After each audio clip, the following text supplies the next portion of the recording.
Ahora da la palabra a José María Gil Robles, que fue mi presidente, porque yo soy primer vicepresidente y pensé que hemos hecho una buena equipa. Un buen tanto. Sí, un buen tanto.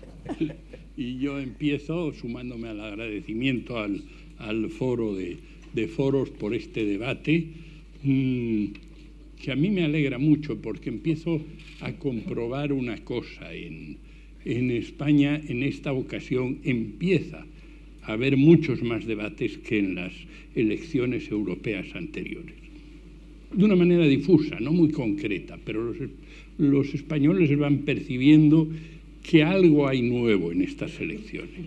Y diré más, los que lo están percibiendo más son los jóvenes, los que más están pidiendo que los viejos les aclaremos un poco de qué va eso de Europa. Y en segundo lugar, felicitar también al Foro de Foros por la excelente idea de traer aquí como moderadora nuestra una persona tan moderada como es nuestra colega en la presidencia del Parlamento, Nicole Fontaine. Yo tengo que decir que entre los 14 vicepresidentes que tiene el Parlamento Europeo, siempre que había un problema delicado se lo encomendaba a Nicole. Primero porque era la primera vicepresidenta en número de votos de la Asamblea y segundo porque cuando yo llegué al Parlamento, Nicole ya tenía un prestigio muy sólido en la Comisión de Asuntos Jurídicos, que fue consolidando progresivamente, y porque evidentemente se veía ya que Nicole sería también presidente del Parlamento. No porque hubiese ningún dedo mágico que la fuese a designar, sino sencillamente porque tenía ya tanto prestigio en la Cámara que en un momento u otro iba a ser designada. Y efectivamente así ocurrió. Yo me acuerdo perfectamente que el día que Nicole fue elegida presidenta del Parlamento Europeo, yo esperé en el que había sido hasta ese momento mi despacho, le expliqué brevemente las cuestiones que había pendientes y Nicole me dijo, muy bien, José María, pues hasta luego, y hizo ademán de salir. Y yo le dije, no, espérate, Nicole, el que tiene que salir soy yo, tú eres la presidenta a partir de este momento.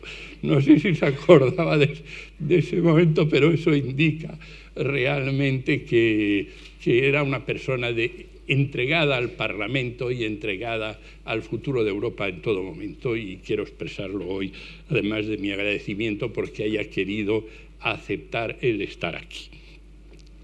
Para no gastar mucho tiempo, que ya llevo casi 2 minutos y medio, empezaré por resumir que el paper que he presentado empieza por recordar un texto de Jean Monnet que yo creo que cada día es más útil recordar, y es que Europa no se hará de una sola vez ni siguiendo un plan de conjunto, sino que se hará mediante realizaciones concretas que den lugar a solidaridades de hecho. Europa es un tejido de solidaridades de hecho. Yo me gusta compararlo, sobre todo para mis alumnos, con la calceta que hacían nuestras abuelas y en algún caso nuestras madres. Porque Europa es un proceso constituyente doble. No solo estamos haciendo una constitución para un demos que no se da cuenta de que existe, sino que además estamos construyendo el tejido social sobre el cual se asentará esa Constitución. Estamos construyendo los lazos que unen a los europeos desde el primer día. Y ese doble trabajo hace que sea un proceso constituyente sin modelo, un proceso que vive por la voluntad de los europeos y por la conciencia de que no pueden vivir sin Europa. Recordemos que durante un tiempo Europa existió para conseguir la paz, que hemos conseguido en el interior de nuestro continente, que después la vendíamos porque era la prosperidad, es el periodo de la Europa vaca lechera, que todos estamos encantados de tener, y ahora que vienen los momentos difíciles hay que darse cuenta de que Europa la tenemos porque la necesitamos. Y la crisis ha sido la mejor definición de que a Europa la necesitamos. La mejor definición de que la necesitamos.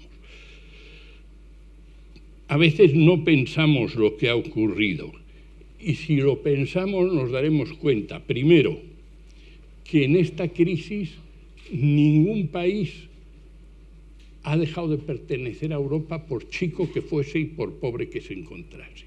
No nos podemos permitir el lujo de dejar que nadie salga de la Unión, porque esos lazos de solidaridad que quería Jean Monnet son ya tan fuertes que no nos permiten prescindir de ninguno.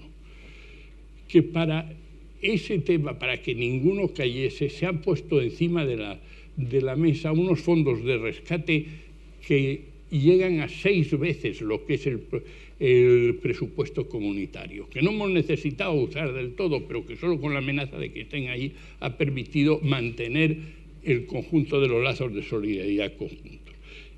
Y además que para hacer ese fondo se han rascado el bolsillo, nos hemos rascado el bolsillo todos.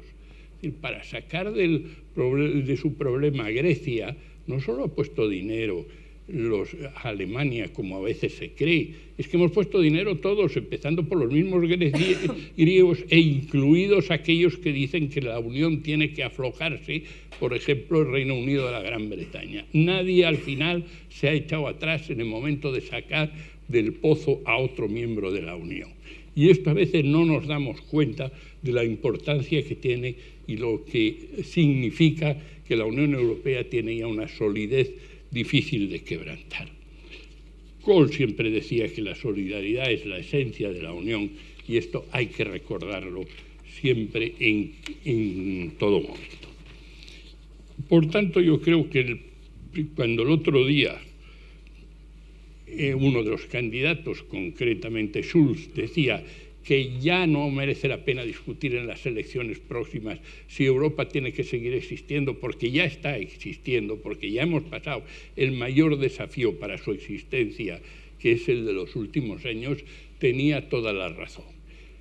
Pero se discutirá y podemos estar seguros de que habrá muchas propuestas encima de la mesa, tratando de dar marcha atrás, tratando de decir que Europa ya no es necesaria, tratando de decir que Europa es una señorita Rottenmeier que resulta muy desagradable en todo este proceso, pero evidentemente el momento difícil ya ha pasado por este momento de solidaridad. Ahora hace falta que no nos quedemos simplemente en que hemos sobrevivido, sino que hace falta hacer un montón de cosas que ha explicado Enrique y que yo no voy a repetir porque están en el manifiesto, y eso quiere decir que en eso estamos de acuerdo.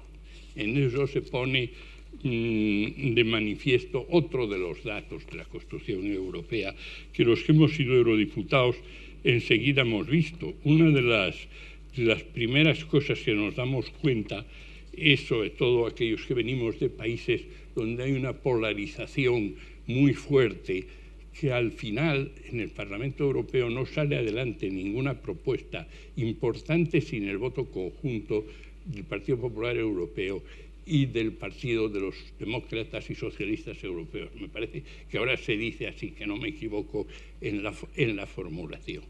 Es decir, estamos haciendo un proceso constituyente de una gran alianza. Aquí ahora en España está muy de moda el hablar de la gran alianza en Alemania y de que ojalá se pudiese hacer.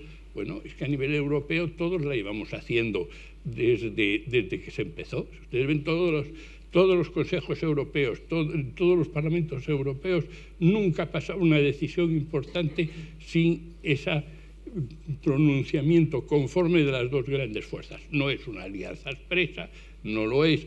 Hay otra serie de decisiones en las cuales cada una de las grandes fuerzas hace ver sus particulares puntos de vista, pero en todo lo que es fundamental no verán ustedes una, por el puro exigencia de los números parlamentarios, no se verá una decisión importante sin este acuerdo. Y por tanto, todos los eurodiputados, el primer ejercicio que tenemos que hacer al llegar es pensar que si queremos sacar un informe, llegar a una serie de acuerdos, tenemos que entendernos con nuestros adversarios políticos de nuestro país correspondiente y llegar a acuerdos, y si no, eso va a ser absolutamente inútil.